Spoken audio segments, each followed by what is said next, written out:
Welcome to the Chanukah Roundtable. It was such a fantastic success when we did this for the Festival of Sukkot.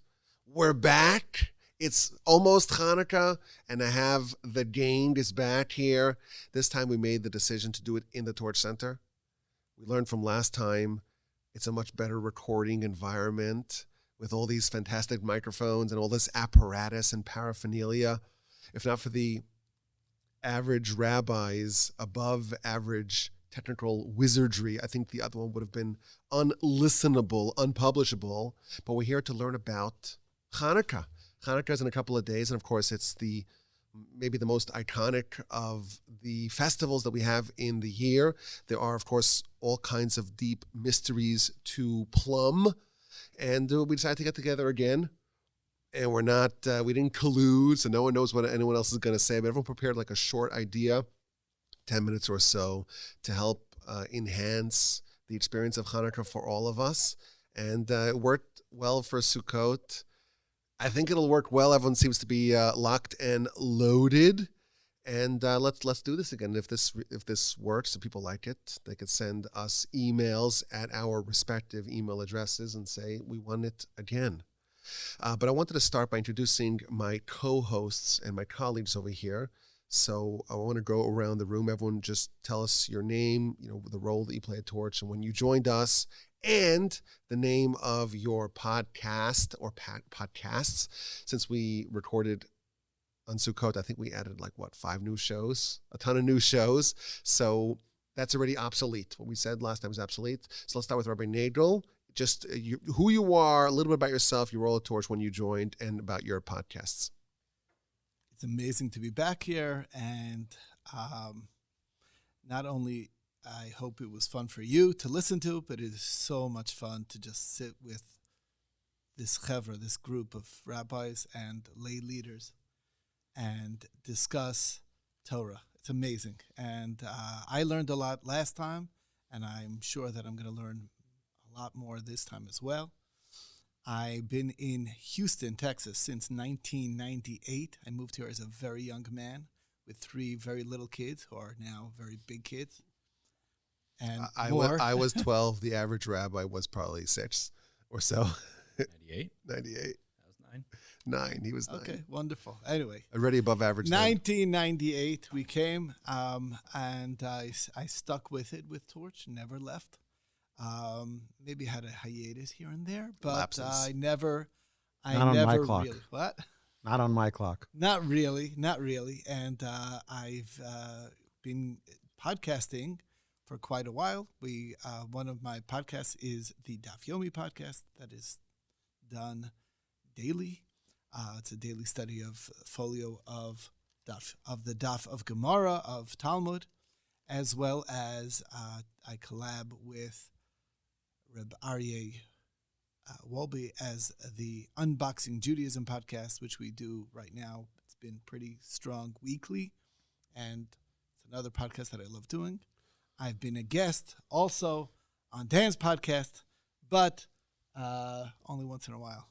So anyway, it's a pleasure being here, and that's my intro. Dan, give us your story. I will take that, Rabbi, that's offer that you'll come back on the Shema podcast. Okay, so I got lots of ideas lined up for you. So this is Dan Coleman. I am the president of the board of Torch. I'm not only the president, I'm a customer. I think that was the Men's Warehouse. Or no, the hair. You're going to like the way you look. The hair guy one. All right. I don't know if I pulled that off right. I guarantee it.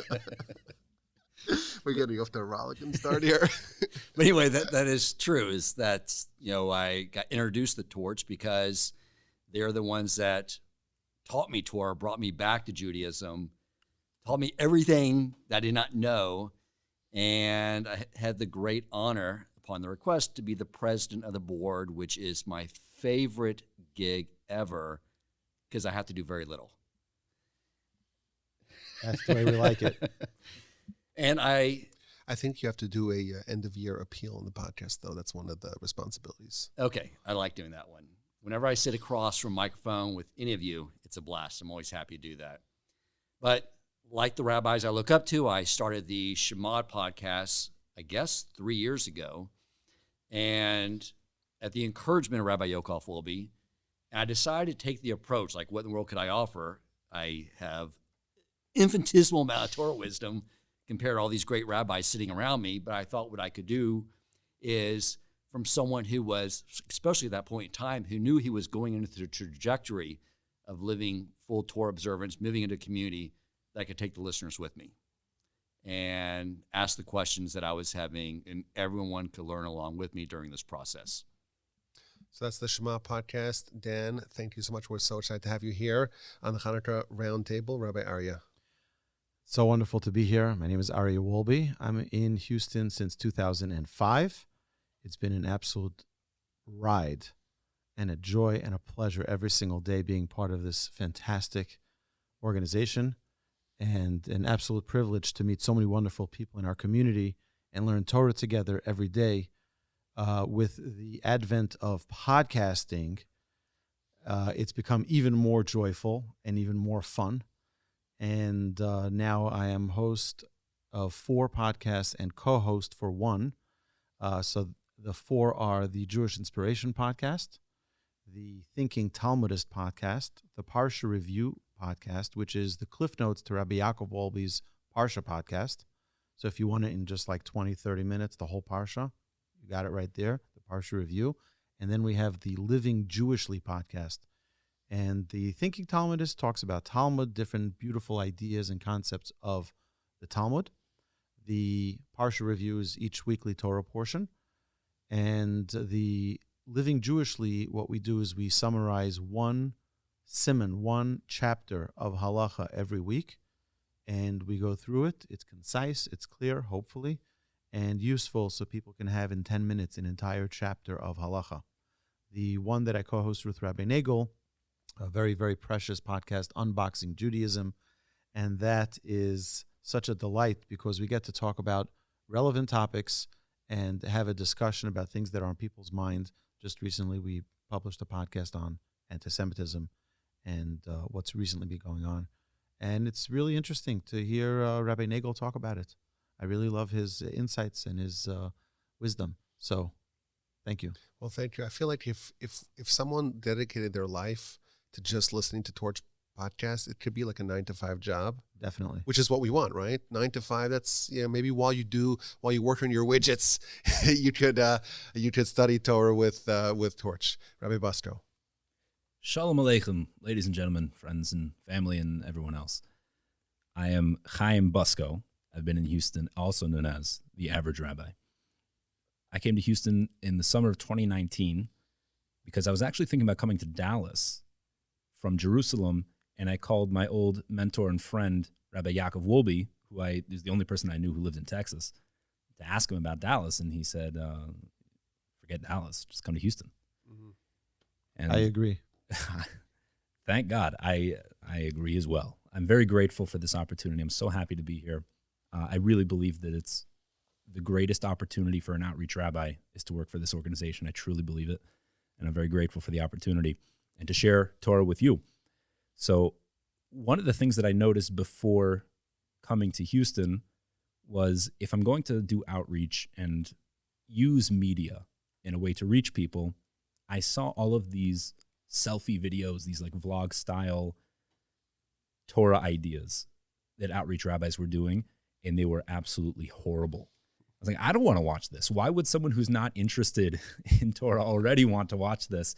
So I realized I got to do something different, and that was the impetus to start the YouTube channel that we have called The Average Rabbi, where I sort of developed this persona and developed Torah ideas in a way that's satirical in terms of the delivery and the humor, but it's real Torah content. So hopefully it'll be entertaining to some of you. Maybe you'll get it. Maybe you'll think this is not my style. Let's say that. It does have a style, shall we say? Yes. So it's newly revived. We put out a video recently, and please God, more to come very soon. In addition to that, I have a podcast called What is Judaism, which is an all-encompassing series that really goes through all of the beliefs and philosophies of what Judaism is, which if you know nothing about Torah, I mean, that's really where you got to start, right? Like, what is Judaism all about? What is the religion? Give me a crash course in the entire religion. And this is a series that's based on the text by the Ramchal, Rav Moshe Chaim Luzzatto, written in the 1700s, called The Way of God, Derech Hashem. And the format of the podcast is I took a student of mine who we've become good friends recently within the last 6 months, who came from no education, no background whatsoever, and got interested and started, said, teach me about Judaism. So perfect. The format of the podcast is I teach him this text and translate it into plain English that someone with no background could understand, and he processes it, and he's incredibly intelligent and insightful, and so he tries to internalize it and asks the relevant questions, and it's a great format for someone who's never been exposed to Judaism to get the full picture and hear someone's perspective that's learning it from the first time as well. Unfortunately/fortunately, we're going to take a hiatus. Very fortunately. We're going to take a hiatus from the podcast, from recording episodes for a little bit, because Joe is going to yeshiva. Wow. He can't record from yeshiva? Well, we'll see. Can we find the next Joe? Just plug in the next Joe. Is there a generic Joe? Kama around? Yosef Ika Bashuka. How many Joes are in the marketplace? It's a good point. It's got to be for another podcast, though. Joe's the right guy for this one. So we're excited to send him off. Please God, he'll be leaving within the next week. Where's he going to yeshiva? He's going to the illustrious Eish Torah, where I went many, many years ago, where I began my Jewish education at the age of 20. Wow, in Jerusalem. So, in Jerusalem. Wow. Oh, that's fantastic. We have an all-star class over here. I'm surrounded by greatness. Well, my name is Yaakov Wolbe, been a Torch since 2012. I think my current title is Director of Global Outreach, which I kind of like. I wish it was more interstellar outreach as well, but we'll get to that next time. So I have I'm the proud host of... We can, but as soon as we get verification from NASA that they're listening to it on the space station. Well, I was banned in China, but I think they I got past the Chinese firewall, so I guess we could get to the International Space Station. I'm the proud host of 6 different shows on the podcast. This Jewish Life, which talks about Jewish life. It's got over 400 episodes. Maybe even 500. I've been doing it since 2012, a long time ago. The Jewish History Podcast is a podcast about Jewish history. It's been a little dormant for a while, but it's, please God, going to be revived. I hope to release an episode in the very, very near future. Notwithstanding that dormant status, it's still on the top 20 of global Jewish podcasts. Well, what can I say? I guess... keep it up. Yeah, well, keep on listening and downloading. There's the Parsha podcast, which is every week a new Parsha episode of the Parsha.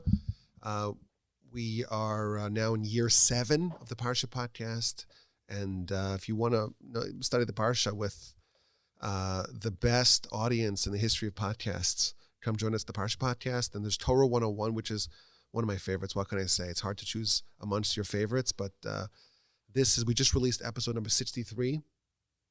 And like Rabbi Busco's What is Judaism? It really is, I call it an intellectual's introduction to Judaism. If you're intelligent and curious about Judaism and you want to learn more, but in a rigorous, comprehensive, and intellectual fashion, and you don't want to be treated in an infantile fashion, you want to be treated like an adult, this is for you. Right now we're doing the 13 Principles of Faith, which are the philosophical, theological, eschatological principles that undergird our religion. And we just released episode number 52 in that series. We just wrapped up principle number 11. We did 14 episodes on principle number 11. We're about to start principle number 12, which is Messiah, and I'm very excited about that. I'm hopefully working on at least 10 episodes. Everything you need to know, and a lot of stuff that you didn't need to know about Messiah. That's Torah 101. And to wrap up the Sitch podcast, there's the Ethics podcast, which is talking about the Pirkei Avos, Ethics of the Fathers. We're almost towards the end, 1 episode per Mishnah. We're in chapter 6. And finally, the Mitzvah podcast, which is currently, we just did Mitzvah number 116, 115 or 116. I think 116, it's been edited and it's not quite been released. But we do 1 episode per mitzvah. If you want to study all the 613 mitzvahs, and you want to get like a little snapshot of every mitzvah, not comprehensive. Some of these mitzvahs you can study all year. If you want to study all the Talmud and all the commentaries, you can study legitimately a whole year just with one mitzvah. But we're 20, 30 minutes on every mitzvah, just a snapshot. Now, I think it will be a gross violation of my contract with Torch if I did not mention that we're in December. This is the last month of the calendar year 2022, and everyone knows we have one fundraiser a year, but that means that we try to get everyone to give at least once a year. So if you have given in 2022, we've decided with consultation with our board that we'll still accept a second gift. But if you've given, fantastic, you're a partner in 2022. If you have yet to give, go to the website, torchweb.org, and make a donation and be partner with us in all our work in 2022. And if you've given, just stick around. 2023, we'll hit you up again. But once a year, we don't like to fundraise all the time. We want to do it once a year. Everyone gives a gift once a year, and then we'll have enough support, please God, to make it to keep the torch lit throughout the year. If anyone wants to comment on that and share their appeal, please do. But otherwise, we'll just jump in. What is your about Rabbi Busto? You want to do a little appeal on the podcast? There's nothing more valuable than gaining the wisdom for life.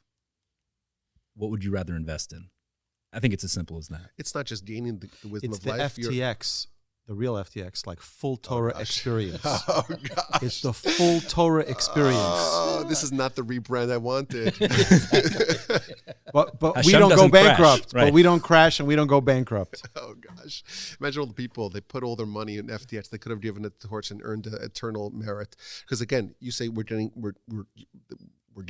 people are getting wisdom for life, but when someone supports us, they're also giving wisdom for life for innumerable people. So your money does go a long way. And we're very fortunate to have an incredible team here. But I look at everyone who contributes as a team member. So this is the easiest way to get on board to help spread the word of the Almighty, to spread Torah in the world. So thank you all for support, torchweb.org. Let us begin. Rabbi Nadel has a seniority, so he's going to get us started with an idea on Chanukah. Let's hear what Rabbi Nadel has to say. Amazing. So first of all, there's like a Mishnah that discusses the various students of Rav Yochanan ben Zakkai. And it takes, and he says something very fascinating. He said that if you put all the wise men on one side and you put this particular rabbi on the other side, he will outweigh them all. Now, that's not exactly the way I would describe Chanukah, but it certainly is unique in terms of holidays that just stands alone and stands different than every other holiday. And the real question is, why is this holiday different than all other holidays? And that's what I'd like to just open it up to the rabbis here to think about and maybe chime in and explain. What do I mean? Why is it different? So most people are quite aware of the fact that typically the way Jews celebrate holidays is with a festive meal. There is no requirement at all of a festive meal on this holiday. You have to eat some donuts, though, no? It's not a requirement. It's not written anywhere that it must be, that you must gain weight or anything like that. That's odd. Where's the festive meal? It's just, there is no refraining from work that is required according to the law in this holiday. Other holidays have that kind of concept. We need to not do work or something. It's a holiday that is unique in terms of when it is. Holidays are always in the center of the month when the moon is full. Here's a holiday at the waning part of the month. The 25th, there's only 30 days. There's very little left to the moon. And there's a reason why the holidays are at the height, because they really connect very much. The only holiday that isn't that way are holidays that are related to another holiday. For instance, like the beginning of the year. So obviously it's not going to be when there's a moon. If it's the beginning of the year, it's also the beginning of a month. Yom Kippur is 10 days later, so it's not exactly at the height of the month. But the holiday of Sukkot is on the 15th, as well as the holiday of Passover is on the 15th of the month. The holiday of Purim is on the 15th of Adar, 14th of Adar, depending on where you are. Tu B'Shvat, the Arbor Day, Jewish Arbor Day. Tu B'Av. Holidays typically are always at the height of the month, and here it's at the waning part of the month. It's at the weak part. It's strange. It's a strange holiday in so many ways. That's such an interesting question. I love that question. The holidays are all bunched together at the first half of the month when the moon is in its waxing stages, or when it's at its apex, its apogee, I think it's called. I made that up. I don't know. But it's so unusual. This is the 25th of the month, so it's the moon is all the way at the end. Interesting. It's all the way at the end. Well, Shavuos is towards the beginning of the month. But it's Right, month- No, so they weigh each other out. No, but like you said, it's that way because it's exactly 7 weeks 50 after days, yeah. Passover, so it's connected. So to that's Passover. right. That's what I was trying to explain. When it's connected to a different holiday, you kind of get it. But here, it's a standalone holiday that's at the waning part, again, the weaker parts of the month. And it's in the dead of the winter also, which is also strange. Like it's at the darkest part of the year. The days are, at least in the Northern Hemisphere, days are extra short here. Shabbos comes in so early. We're very popular in the Southern Hemisphere, I must Southern say. Hemisphere. Yeah, we got a lot of listeners in Argentina and Okay, but they know Brazil they're and upside Australia. They're like, what winter? We just started the summer. So these are like some of the questions that really one needs to think about. Why is this holiday so unique? And hopefully what you'll hear today are answers to some of the unique qualities of this holiday. On the just the other day in the Unboxing Judaism podcast, so we touched a little bit on Chanukah, and it really is, to me, a hint of what Chanukah is all about. It's a different level of engaging with the Gentiles that's also unique to a holiday, because the mitzvah is to publicize, not internally, but to the street, to out there, that everyone out there in the world should see that we're holding strong and we're lighting our lamp. And it's, that's one of the ways you want to know if this is a Jewish community. You come around Hanukkah time. If you see the Xmas lights, you know it's probably not a very Jewish community. If you see these little candles in the window, you know it's a Jewish community. This is the time that you actually are seeing the difference, but we're actually not hiding it. We're there projecting it. So we know that one of the primary components of what it is to be a Jew is to be a light unto the nations. If there is one holiday that epitomizes being a light unto the nations, it's really this little holiday that we're discussing and that we're learning about now. So this is just some of the thoughts that I wanted to share with you. It's not really formed thoughts, but it's things that you need to think about. And hopefully, as we discuss and as we learn more about the holiday, you'll see why it's such a special and unique holiday. And that's what I wanted to share with everybody. Well, thank you so much for those thought-provoking ideas, Rabbi Nagel. What an interesting way to get us started. It is different. This is a different kind of festival, and it's, of course, that raises some questions. Maybe we could resolve some of those questions, but I think we're a nation that loves questions. A good question is something to ruminate over, and we really appreciate that. Let's turn to Rabbi Wolbe Sr., who prepared something really nice for us. I'm sure. Well, I want to first attack Rabbi Nagel's questions. Let's go. So the first thing is that the first month of the year is Nisan. So we have immediately the first holiday is the holiday of Pesach, of Passover, and then we have Shavuot, and then we have Sukkot. And then for the next 6 months, there's no holidays. So the first 6 months of the year, we have all the holidays, and then we have no biblical holidays. It's just an open field day. And then we have three festivals, Pesach, Shavuot, Sukkot, and we have 3 rabbinic holidays in the middle of this long winter. I would like to suggest that each one of the biblical holidays reflects one of the rabbinic holidays, where you have Pesach, which is the foundation of our emunah, the foundation of our faith, is replicated in the holiday of Chanukah. Chanukah, we spend 8 days and we're instilling in ourselves emunah, emunah, emunah. Connect with Hashem. Ein lanu reshus lishtamesh b'hem elo l'roisam bilvad. Our sages tell us that what do we get from the lights of the menorah? We're not allowed to use them Can't read a book next to them. We can't play cards next to them. We can't use those lights for anything, but to use them for our eyesight, to look at them. Our sages tell us, when you look at the menorah, you're instilling into your soul emunah.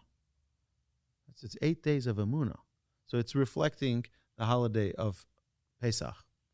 Shavuos is the holiday of the Torah, where we receive the Torah, and that's what Tu B'Shvat is. Tu B'Shvat is the Rosh Hashanah for the trees, and we know that the tree is the Eitz Chaim Hilam HaChazikim Ba. So we have the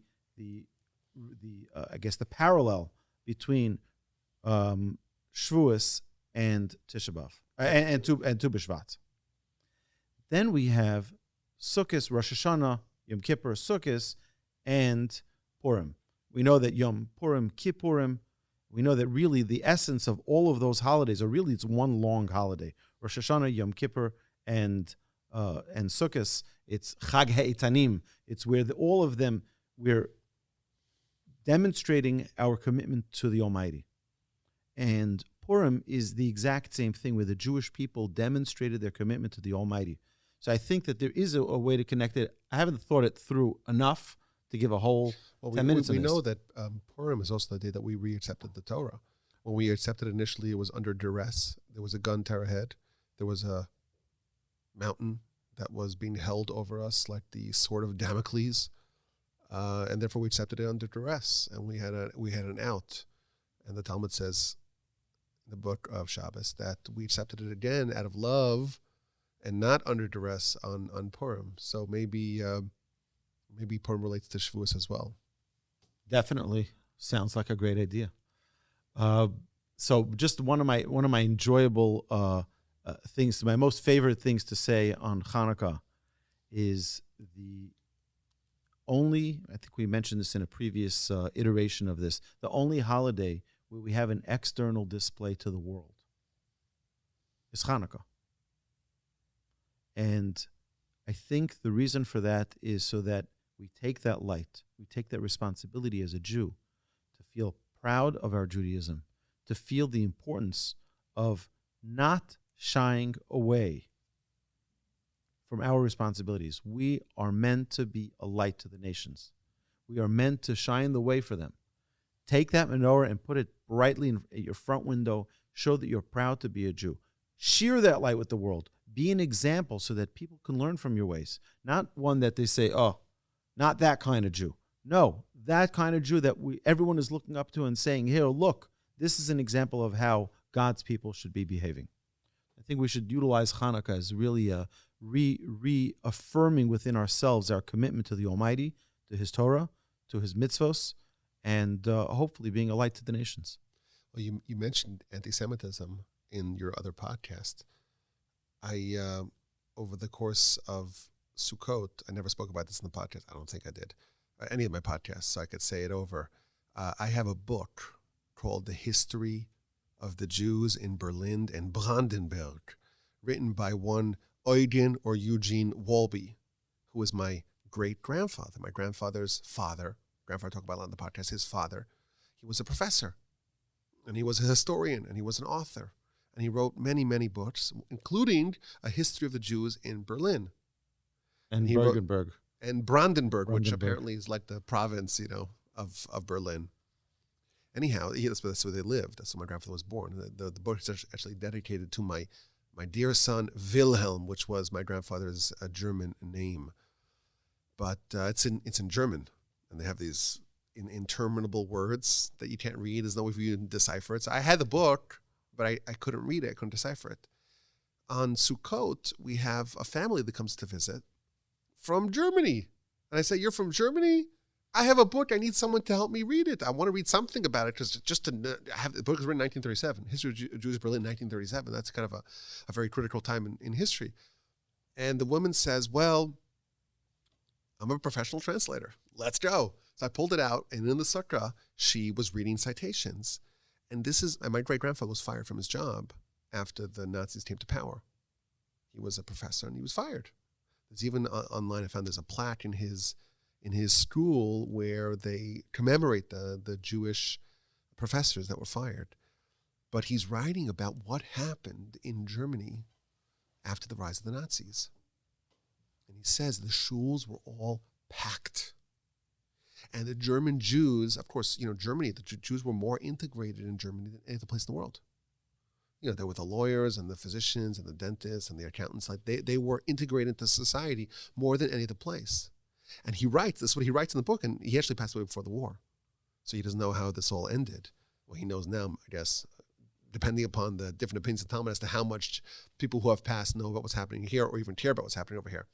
But he's writing how the shuls were all jam-packed. And there was a collective realization that we made a mistake. We forgot about what it means to be Jewish. And we tried to be German patriots.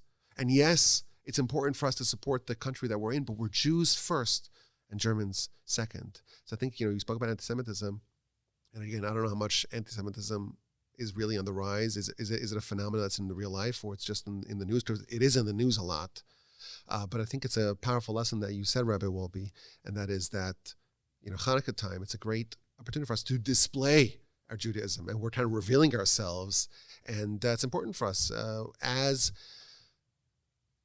in the event, I don't want to talk about things that are outside of my expertise or my professed area of expertise, but the anti-Semitism is apparently back in the news. It's definitely back in the news, but it seems like it might be in vogue again.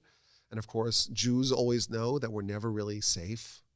A Jew with any sense of history always has a passport that's valid, because you never know. The Jews were very secure in every place that they would live, not every place, but in many places that they lived. And again, I'm not claiming that America is becoming anti-Semitic, because to its eternal credit, America has never been, well, with some minor exceptions, but has never really been anti-Semitic. There's, of course, pockets of anti-Semitism, and there always is, and we know that it's always there. It's always dormant. It's a force that's been present and active for 3,300 plus years. We know it's true. But this is coming back up, or it's surfacing in the news. It's important for us to not forget who we really are. And Chanukah is a great time for us to put that on display and wear it on our sleeves, figuratively. Display it, project it to the world. It's a great privilege that we're part of this nation. Let's not be ashamed of that. So this was not in my notes. I wasn't planning on talking about that, but I was just following up. But I want to pass the baton to the wonderful Rabbi Busto, the average rabbi, and hear what he has to say for us. Sure. And well, before I begin, just one comment on the pride to fight anti-Semitism, the pride of being Jewish. It's important to be proud to be Jewish, but it's equally, if not more important, to know why it's important to be proud to be Jewish. Right? Well, it's not just some racist, we're better than everyone else. You have to get educated. Learn the values of the Jewish people. What do we stand for? Why is it important for us to be here? And that's what makes us proud, what we do, what we stand for. So that's why it's so important to listen to Torch podcasts and get educated about what our values are. I love that. Always be closing. Okay. So I'd like to share an idea that's always been one of my favorite ideas in Chanukah since I heard it. There are a couple parshas that are involved in Chanukah, and it starts off with, and there are really two major characters that span this. And one is Yaakov, our ancestor, because it starts off with the parsha of Vayeshev. And am I correct with that? And then it goes into Miketz. Yeah, it's always the week of Miketz, but it starts in Vayeshev, I think. Yeah. So it starts over there. And in the beginning... meaning that the festival of Chanukah falls out when we read those respective parshas in the book of Genesis. Right. And there's no coincidence to that. There's a reason why we're reading sections of the parsha at that time of the year. So right at the beginning of the parsha Vayeshev, Rashi quotes a medrash, an ancient teaching, that says the following story. And it's related to a verse in Ovadia, the prophet.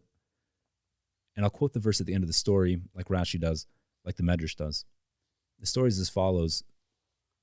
There was a marketplace in a certain town, and they saw approaching the town a straw merchant was loading camels and camel loads of straw into this town, into this marketplace. And someone that was working in the marketplace, who was a blacksmith, started to get anxious. And he was asking, how is it possible that we're going to fit? How is there room for this person? How are we going to fit all of this straw into the marketplace, into the city? It's not possible. It's too much. A wise person says the Medrash. A wise person told him, what are you so worried about? One spark from your bellows will go forth, ignite the straw, and burn all of it. As it says in the verse, the house of Jacob is fire, the house of Joseph is flame, and the house of Esau, is like straw. That's the end of the Medrash. That's the end of the teaching. And it's a bit perplexing. And the reason is there was a great rabbi, his name was Avram Weinfeld, of blessed memory. And he asked a quite blatant question, if you think about it for 2 seconds.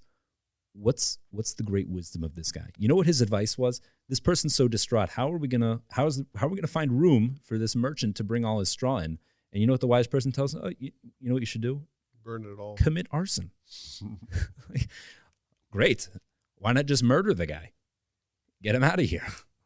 What kind of advice is this? Why is he so wise? What is this? What's he telling him? So Rabbi Weinfeld explained he wasn't giving him practical advice. He wasn't telling him that he should commit arson and burn all of the wares of this incoming merchant. He was just making a point. He was illustrating something. He said, you're so worried, you're so anxious about all of this volume of straw. But I'll tell you something. One spark from your bellows could ignite all of it and burn it. What does that mean? If it had not been straw, if the same amount of volume of merchandise had been, let's say, logs of wood, a spark wouldn't do anything to that.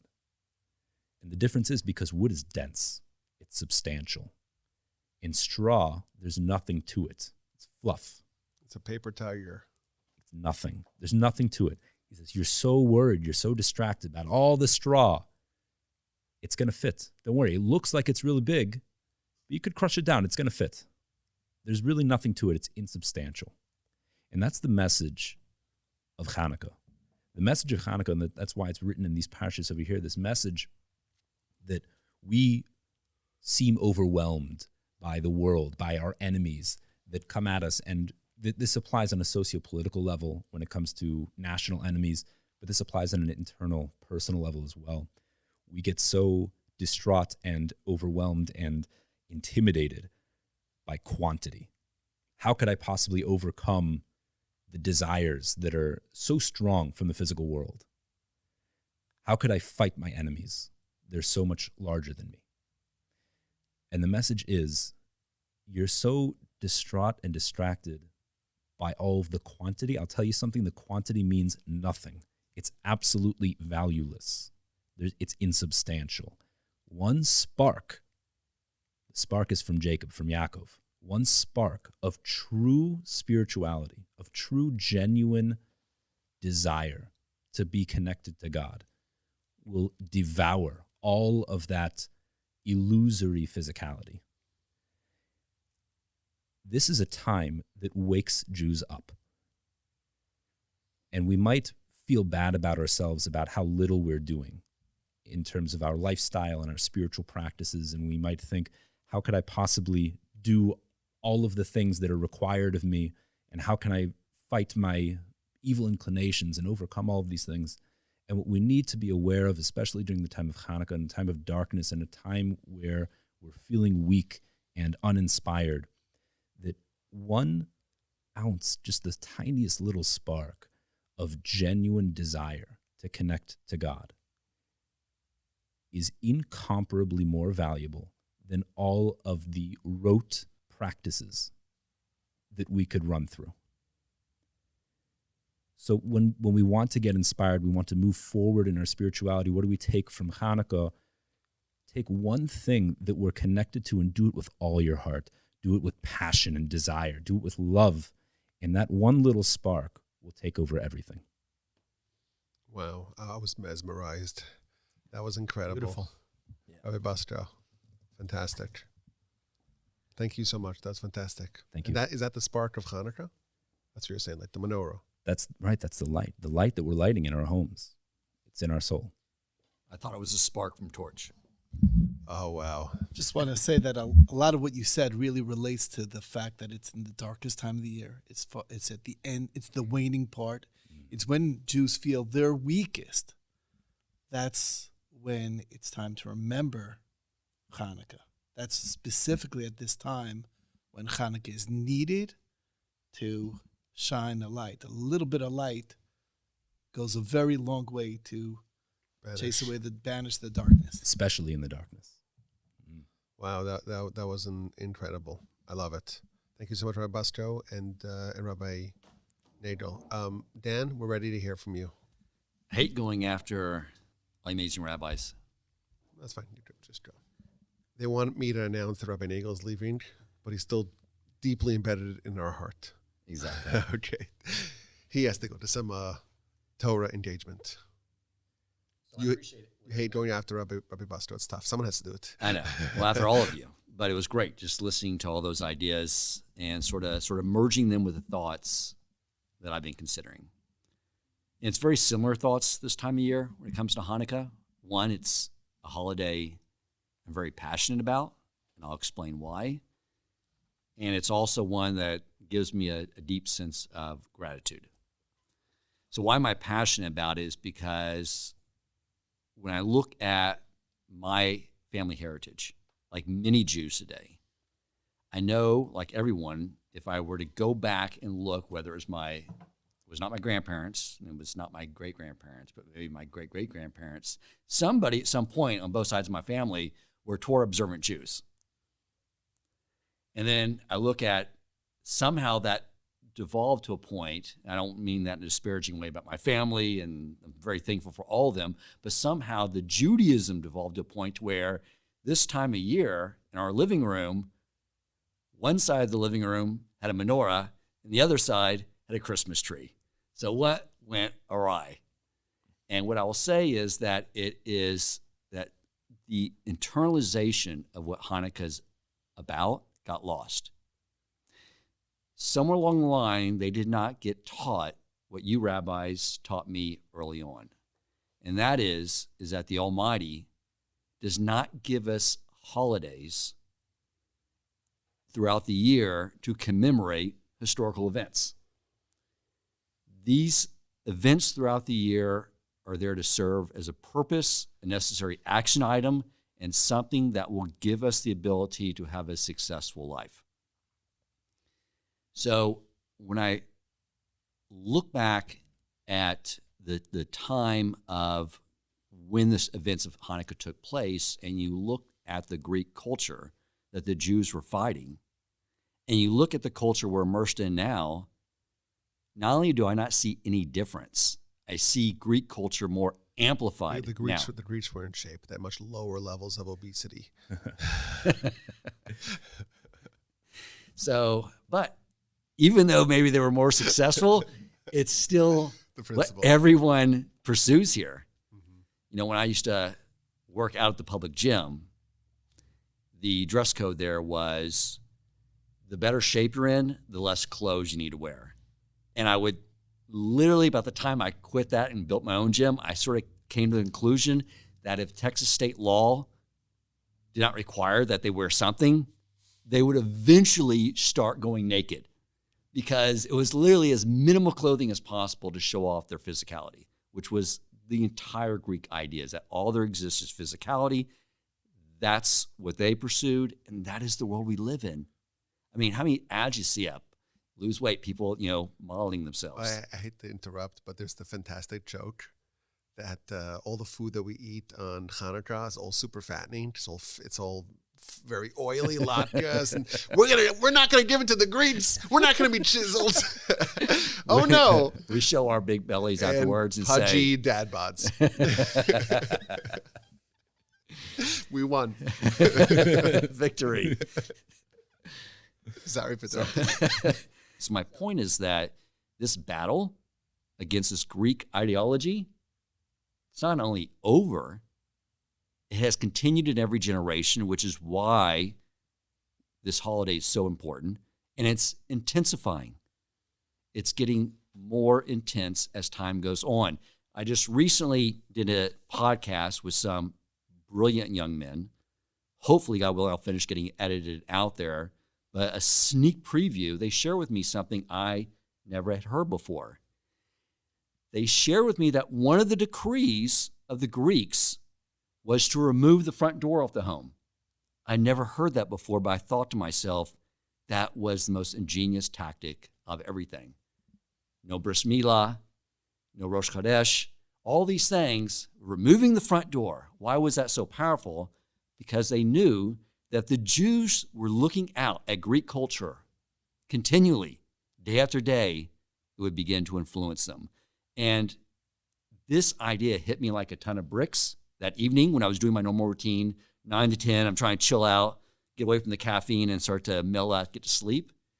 And I realized as I'm holding my iPhone, looking at my either a YouTube app where I could listen to some Torch videos, or I got the Amazon Prime or the Netflix, right? I'm looking at that as those are my doorways. And quite often I click on a doorway to Greek culture. It's not even by decree. I'm doing this on my own free will. So the Greek war has become way more high tech. And so and then you look at the Greek army. Back then, it was a tremendous army compared to the Maccabees. And because of their faith in Hashem, of course, they became victorious. But again, this battle is ongoing. I was thinking about this when Rabbi Nagel was talking about the 25th of the month, because you look at the Torah, I always sort of see it as there's a micro lesson for our individual lives throughout the year, and our personal growth and our personal lives, and there's a macro big picture theme too for the Jewish people. And could it be that the later end of the month, as the brightness of Mount Sinai continues to fade as we get closer and closer to Mashiach, is sort of pointing to that later end of the month, that time, when we need this holiday the most? Because when you look at the Greek army today, those spewing, atheism, they may be praying to other gods, but just like the Greeks, they're gods that are not the real true God. They are in the billions now, the billions that are influencing us every single day. And so there's many headwinds against us. But then I started thinking, this is where I get to the moment of gratitude. Who are the Maccabees in our generation taking on this mighty army? And it is the rabbis that I'm sitting with right now, Rabbi Nagel, who just departed. It's the rabbis that are focused day in and day out at spreading the light of Torah throughout the world. They're taking on what seems mathematically impossible, but they're succeeding. Rabbi Yaakov Wolbe asked about why support Torch. I always look for proof. Give me the data. Show me why this is a worthy organization. I want to know if I give tzedakah dollars, I'm looking when I go to heaven after I've left this world, and I have to try to account for all my, my lack in Torah wisdom. I can point to my tzedakah and show I made a really good return on investment. My return on investment on supporting Torch is measured by one thing, and that is the number of Jews they influence on a regular, ongoing basis.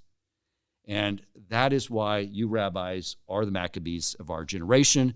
And I'll leave the listeners with this, is that in this era, we all need to join the fight. And as I mentioned, that smartphone is sort of like a sword, a weapon that the Greeks use against us. That smartphone you're using to listen to this podcast, but it's also our sword to fight the Greek ideology. And the way you swing that sword is when you're done listening to this podcast, you hit the share button and send it to a Jew who has never been shown the light of Torah. You share it with them. And if you share it with 3 Jews who are unaffiliated, who've never been exposed to Torah, and you share with them that light, that is your move. That is your swinging your sword and fighting in this battle alongside with us. I absolutely love it. The Greeks wanted to give us their culture through the door, and we're taking the menorah and placing it by our door and sending it back at them. Exactly. And our little flickering light of the menorah can outweigh all their darkness. I absolutely love that. That's a great way. Maybe we should rename Torch like after something that gives light. Oh, okay, we already did that. Okay. I have an idea I want to share. Y'all have energy for this? We're ready. Okay, so this is an idea that I've spoken about. Ladies and gentlemen, Now for the main part of the Oh, program. please. Please turn to page 6. So Rabbi Bastro spoke about the parsha of the week that Hanukkah falls out at. According to some of the commentaries, there is a hint to Hanukkah elsewhere in the Torah. Of course, the menorah that we light on Hanukkah is not exactly the same menorah that they had in the temple, but it's based upon the miracle that happened to the menorah in the temple. And of course, the menorah in the temple, we read about in the Torah, about the menorah in the temple. And in the book of Numbers, it tells us that Aaron is told to light the menorah. And Rashi points out the curiosity that part of the Torah comes immediately after the inauguration of the tabernacle. And all the tribes, the heads of the tribes, brought these very elaborate tributes on 12 successive days after the inception of the tabernacle. But there was one tribe that wasn't present there, that didn't have a role there. That's the tribe of Levi. And Aaron, of course, as the high priest, the high Kohen, he's really the head of the tribe of Levi.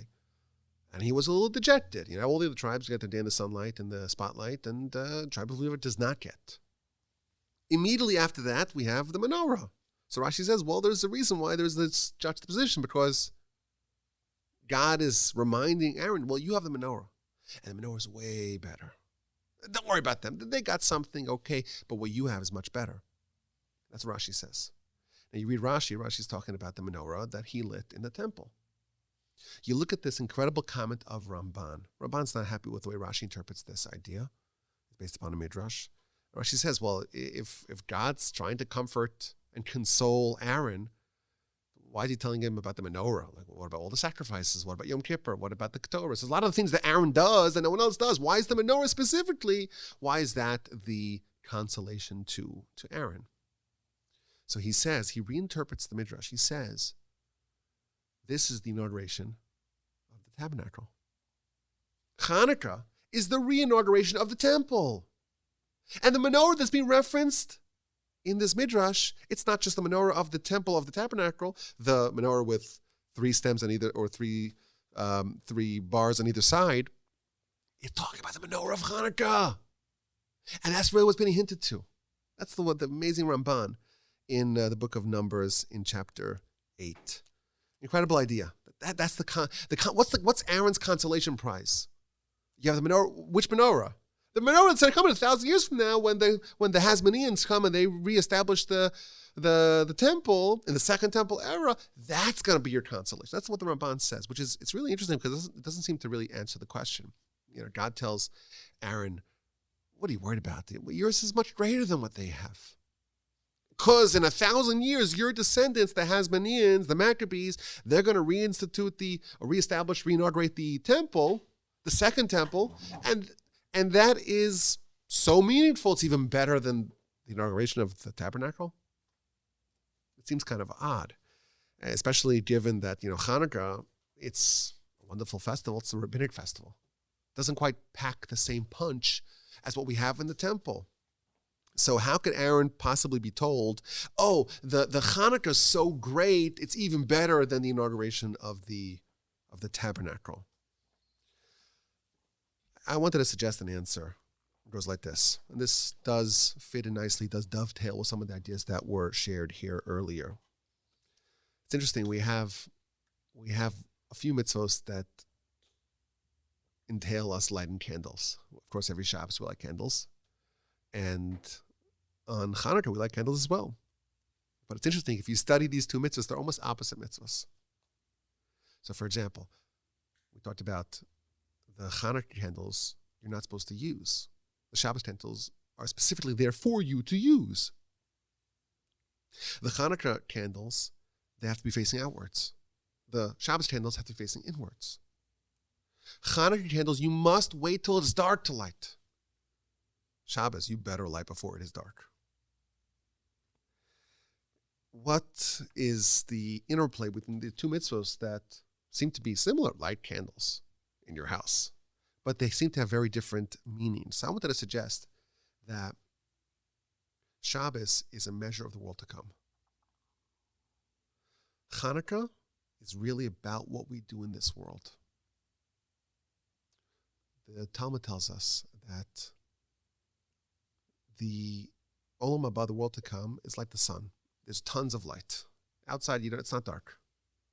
Chanukah is when it's really dark outside.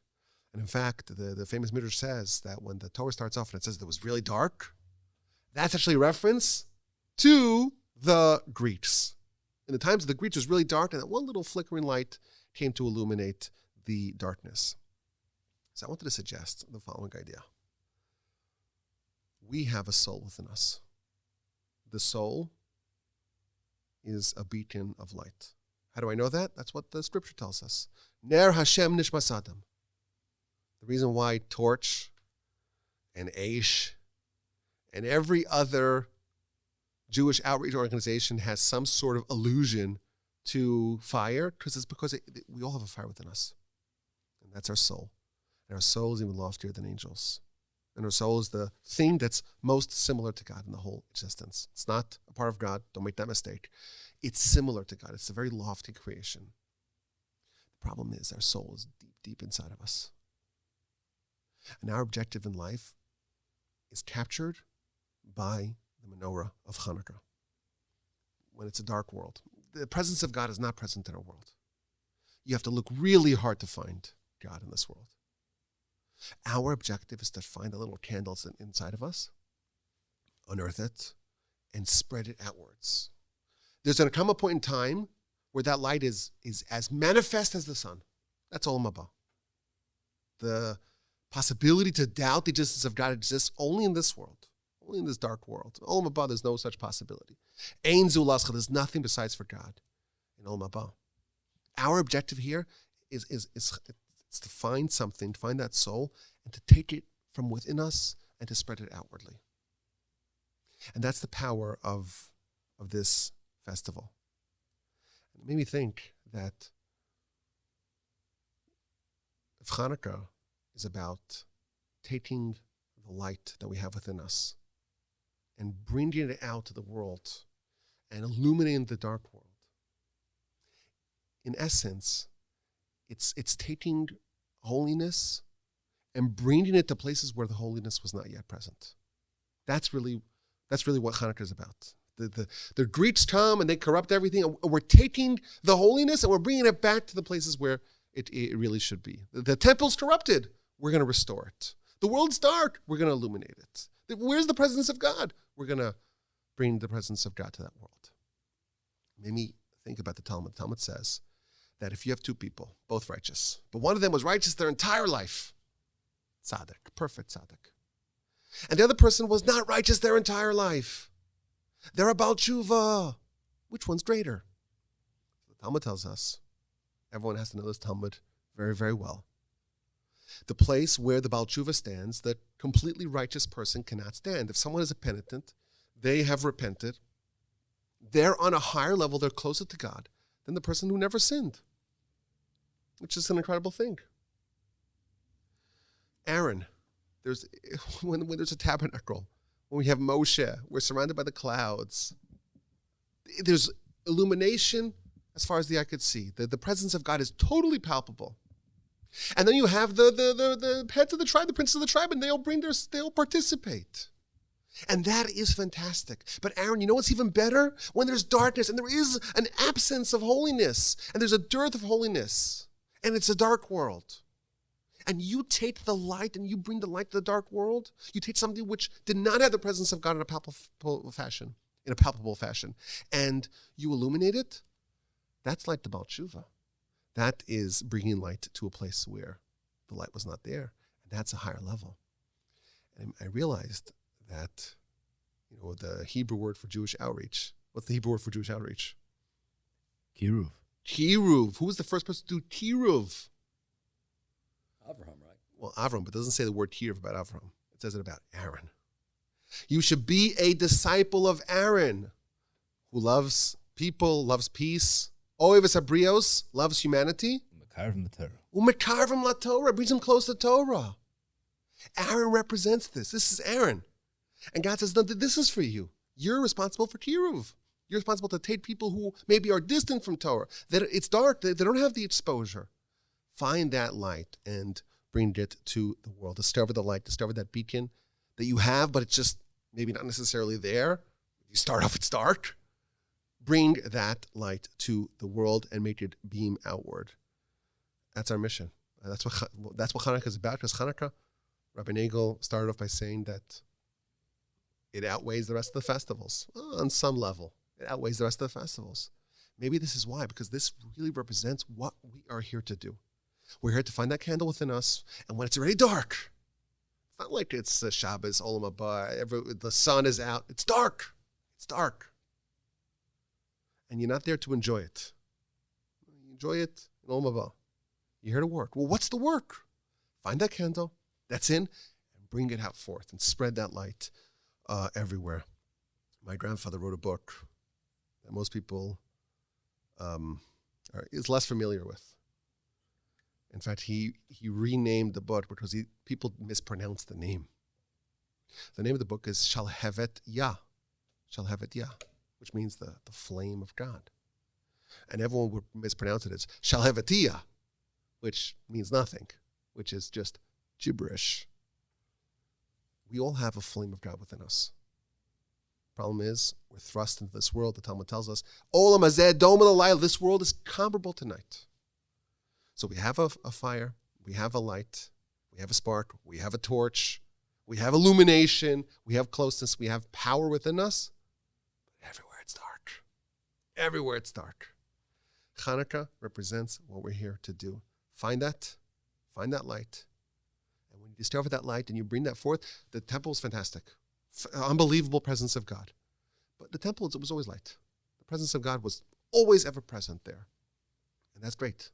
But Aaron, what you have is even greater. My grandfather used to say, just one final line here. Who is going to bring Messiah? Who's going to bring Messiah? It's the Bali Tshuva. That's who's going to bring Messiah. The ones who grew up without Torah, without a deep connection, a deep background in Jewish learning, those are the ones that have the most ability to spread that light forward. So if you're listening to this, I'm going to latch on to what Dan said. If you're listening to this, that means that you have a little bit of the light within you that's now being exposed. You have the power to influence people in a tremendous way. I think we talk about the Shema podcast. What do these Wolbies know? They were indoctrinated since they're little kids. They went to separate gender schools and they were just fed the Kool-Aid. It's a tasty Kool-Aid this time, but they don't know anything. They can't relate to Dan Coleman when he was 40 years old. He himself says, I don't want to misquote you here, but you grew up, you were an atheist, right? Yeah. And someone like that comes all the way to Torah and moves into a community of Torah observant Jews and starts a podcast. That is the real power. So yes, we're going to do what we can to help spread the message, but you, if you're listening, if you haven't stopped listening already, 20 minutes ago, if you're still here, know that you have power within you as well. And this is the lesson of the festival. And this is the mandate that we all have. Once we discover a little bit of the light that we have within us, spread it forward. I thank you all for listening. That's beautiful. Thank you, Remy. Oh, thank you. Magnificent. Any final thoughts? Any final appeals? You know what's great about Chanukah is that you can start the sentence, Chanukah is all about, and you could say about 800 different things, and it's probably right. But doesn't that work for every festival? I think it's especially true with Chanukah. And you can't have donuts on Pesach. Matzah donuts. There's so much Torah in Chanukah, and it makes this kind of thing frustrating because I'm sure we all have 300 things to say. Maybe next year we'll do one for 8 nights. I love it. While eating donuts, latkes. Well, this was fantastic. I'm going to let everyone share their email address. If someone wants to reach out, go ahead, Rabbi Busko. You'll go first. You can reach me at theaveragerabbi@torchweb.org. Excellent. And you can reach me. This is Dan Coleman at president@torchweb.com. .com? One more time. president@torchweb.org. You got to keep that in because once people hear that little... It's okay. .com also works. They actually remember it. It's actually... With torchweb.com works also? It also works. Are you serious? Yeah. It just redirects? I didn't know that. He made in buffers for me because he knew I'd... Okay. Rabbi Wolbe? Your name at torchweb.org. Oh, that's a catch-all. That's a catch-all email. No, but it's awolbe@torchweb.org, AWOLBE at torchweb.org. Well, my email address is rabbiwolbe@gmail.com. I do have a torchweb.org email address, but I've found that it's just easier with the gmail.com because everyone can seem to remember that. However, once we're on the topic, torchweb.org. If you want to support the great work of Torch from the Torch Center and the fantastic work of the average rabbi, who is the king and the dictator of Torchwood, which is next gen Jewish community. Read more about that on the Thriving website. Jewish community. Yes, and the great work of Dan Coleman, the lay leader here at Torch, and of course the fantastic work of Rabbi Aryeh Wolbe and the Torch Center, and all the fantastic work here that we do. Torchweb.org. Make a donation. Be a partner. Thank you for listening. Have an incredible Chanukah. And if we get a positive response, maybe we'll do this again for, I don't know, Tu B'Shvat. So much fun. I hope the audience wants it back. I love this. I have to prepare like a fifth of a podcast. I love it. It's fantastic. I would just get together and just chat. Maybe we should do that every once in a while. Love it. Well, thank you all, and Thank happy you. Chanukah. Have a beautiful Hanukkah.